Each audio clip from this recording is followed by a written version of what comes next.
Hello दोस्तों, नमस्ते, प्रणाम। स्वागत है आपका हमारे यूट्यूब चैनल श्रेया लोकगीत में। तो दोस्तों आज हम आपको एक चिड़िया का गीत सुना दे रहे हैं चलते चलते। तो दोस्तों बताइएगा गीत आपको कैसा लगा। चलिए गीत शुरू करते हैं।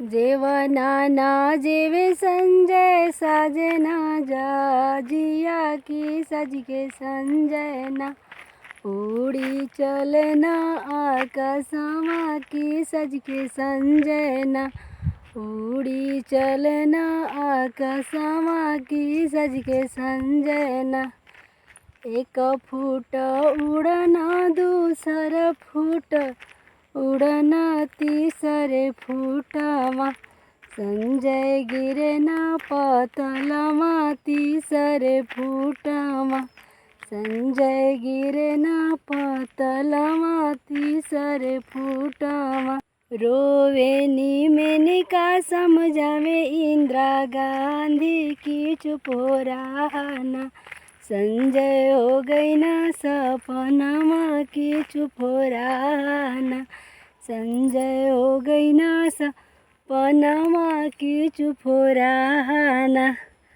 तोहरी बचनिया बजर पड़े इंदिरा की तोरे कारण ना संजय हो गई ना सपनमा के तोरे कारण ना संजय हो गई ना सपनमा के तोरे कारण ना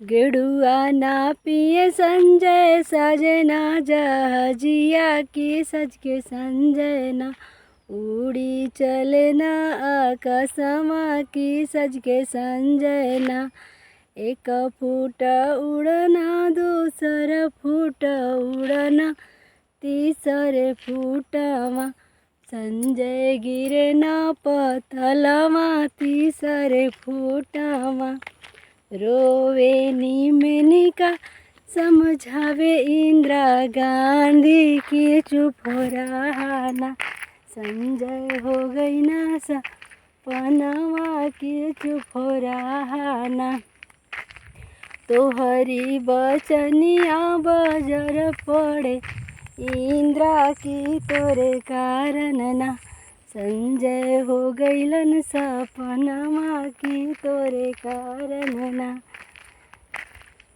तो दोस्तों ये गीत सुना दिया आपको। गीत अच्छा लगे तो लाइक कर दीजिएगा, चैनल पर नए हैं तो सब्सक्राइब भी कर लीजिएगा।